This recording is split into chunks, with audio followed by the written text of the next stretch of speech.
मंच पर विराजमान माननीय मंत्री श्रीमान चैतन्य कश्यप जी, इस अवसर पर माननीय सीएस अनुराग जी,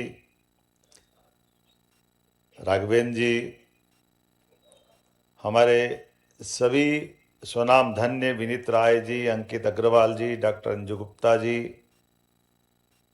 अनुराग असाटे जी, अनुभव दुबे जी, सुश्री अदिति चौरसिया जी, डॉक्टर मयूर सेठी जी, महावीर प्रताप शर्मा जी, खुशवंत जैन जी, प्रदीप करमवेलकर जी, आनंद सकलेचा जी, डॉक्टर अभय सिन्हा जी, सुश्री अर्चना जहांगीरदार, दिलीप कृष्णन जी, सावन लड्डा जी, मनीष दबकरा जी, सुश्री शाना चौहान जी और इस सभागार में मौजूद सभी स्वनाम धन्य महत्वपूर्ण हस्तीगण, आप सबको नमस्कार कर रहा हूँ, आपको प्रणाम कर रहा हूँ, अभिनंदन कर रहा हूँ। स्वामी विवेकानंद जयंती का शुभ अवसर और इस अवसर पर हमारी प्रतिभाओं के बलबूते पर देश और दुनिया में भारत का मान सम्मान बढ़ाने के लिए यशस्वी प्रधानमंत्री श्रीमान नरेंद्र मोदी जी के नेतृत्व में सभी प्रकार के स्टार्टअप को बढ़ावा देने के लिए जो समिट का आयोजन किया गया, मैं माननीय मंत्री चैतन्य कश्यप जी और हमारी सरकार के सभी लोगों को आपके साथ बधाई देता हूँ। 2 दिन का ये हमारा एक तरह से मेला वाकई अद्भुत है और खास करके युवा साथियों के द्वारा इस समिट में जिस प्रकार से देश के दिल मध्य प्रदेश में अपनी प्रतिभाओं के प्रदर्शन का अवसर लेकर के ये गौरवान्वित करने का मौका दिया। झीलों की नगरी, वीरों की, महावीरों की अलग अलग प्रकार से मध्य प्रदेश के अतीत की गौरवशाली विरासत की लंबी श्रृंखला है। ऐसे स्थान पर आकर के मैं आज के इस अवसर पर उद्यमिता, व्यापार, नवाचार, ये मध्य प्रदेश के संस्कार में है। मैं आप सबका पुनः स्वागत करता हूँ, अभिनंदन करता हूँ, आपको बधाई देता हूँ। भारत में 6 करोड़ से अधिक एमएसएमई है जो देश की जीडीपी में लगभग 30% योगदान देते हैं, कुल निर्यात में 45% की हिस्सेदारी रखते हैं और यही कारण है कि यशस्वी प्रधानमंत्री श्रीमान नरेंद्र मोदी जी के नेतृत्व में भारत चौथी आर्थिक शक्ति बना है। मैं माननीय प्रधानमंत्री जी के माध्यम से आप सबको भी बधाई देता हूं। अपनी क्षमता, योग्यता के बलबूते पर आज भारत ने मुकाम हासिल किया।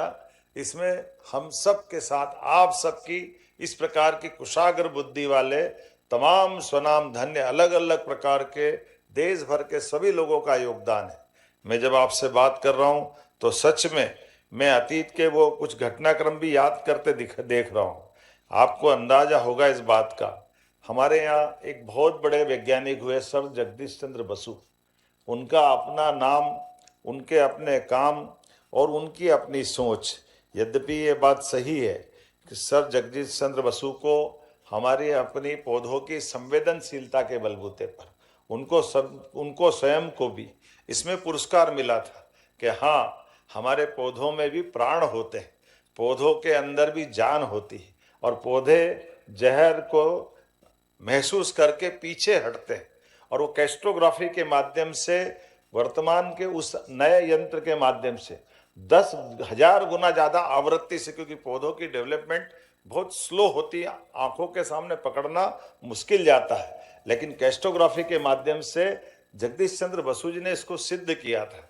लेकिन केवल इतना ही नहीं था, इसके अलावा भी उनके माध्यम से 1895 में रेडियो तरंगों के लिए खास करके ये जो माइक्रोवेव का जो कलकत्ता के अंदर टाउन हॉल में उन्होंने डेमोन्स्ट्रेशन किया, बाद में मार्कोनी ने उसको अपने पास रखते हुए बाद में नोबेल पुरस्कार भी लिया। लेकिन ये मूल योगदान अगर किसी का था तो जगदीश चंद्र बसु जी का था। काल केवल इतना ही रहा कि अपने स्टार्टअप के आधार पर वो इस चीज को, उनकी जो अंतर था सोचने का, उसके कारण से हमारी प्रतिभा को हमारे लोगों ने, एक नहीं, उनके किए गए काम को 2-2 लोगों ने, सेमीकंडक्टर के आविष्कार के माध्यम से भी अगर पुरस्कार मिला तो उसके जनक भी वही थे। लेकिन बड़े दुर्भाग्य के साथ कहना पड़ेगा, अतीत की इन घटनाओं के बाद भी, आजादी के बाद स्वतंत्र सत्ताओं ने इसमें नजरअंदाजी की। मुझे इस बात की प्रसन्नता है, माननीय प्रधानमंत्री जी के नेतृत्व में अब देश बदल रहा। जोरदार अभिनंदन माननीय नरेंद्र मोदी जी का करें, जिनके माध्यम से हमारे सभी प्रकार की रिसर्च को प्रोत्साहन देते हुए, स्टार्टअप को प्रोत्साहन देने के लिए 2022 में मध्य प्रदेश में इंदौर से एक पोर्टल लॉन्च किया था, इसी विभाग के माध्यम से। पहले हमारा विभाग भी इसके मामले में सरकार के लिए जो मूल काम थे वो अपने जन उपयोगी, जनहितैषी, लोक कल्याणकारी, जनहितैषी योजनाओं में, हितग्राही योजनाओं में काम करते थे। लेकिन बदलते दौर में इन सब की आवश्यकता है। और कितना अच्छा लगता आज हम जब प्रदर्शनी का उद्घाटन करने गए और क्या क्या कैसे कैसे प्रकार के हमारे युवाओं ने स्टार्टअप दिए। अब बताओ, पान की दुकान पे पान खाने की जरूरत नहीं, इतना अच्छा स्टार्टअप तो मैं यही देखता हूँ। एक लौंग को लपेट के पान का सारा टेस्ट दे दिया, बोले लौंग खा लो तो पान खा लिया है। कितना बढ़िया आइटम, ये तो यही मिल सकता, कितना अच्छा तरीका। मैंने तो 2-3 लौंग जेब में लेके आया कि ये अच्छा घर वालों को भी खिला के दिखाऊंगा। ये हमारे बच्चों की कल्पनाशीलता की कितने अच्छे प्रमाण हैं। ऐसे एक नहीं कितने प्रकार से है। जब देख रहे थे कि हमने ये, हम तो सब परेशान है पर्यावरण में प्रदूषण के कारण से, सीएसबी और हम भी, वो एक स्टार्टअप में एक मशीन बनाई। मशीन में ईवी के माध्यम से, एक तरह से छोटा ट्रैक्टर है, 1 एकड़ फसल चाहे गेहूं हो चना हो केवल 10 रुपए में काटेगा 1 घंटे के अंदर।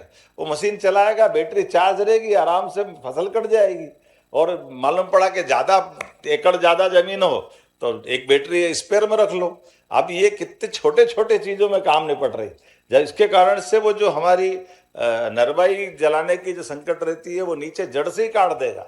तो अपने आप एक नहीं, मैं बहुत सारे उल्लेख कर सकता हूं, लेकिन वाकई ये आज के इस दौर में इसी बात की आवश्यकता है। मुझे इस बात की प्रसन्नता, कई सारे मित्रों को हमने पुरस्कार भी दिए, सम्मानित भी किए। और माननीय प्रधानमंत्री जी के नेतृत्व में हमारी सरकार भी, जब से हमारी सरकार का गठन हुआ है, हम सब इन सारी बातों को प्रोत्साहन दे रहे हैं।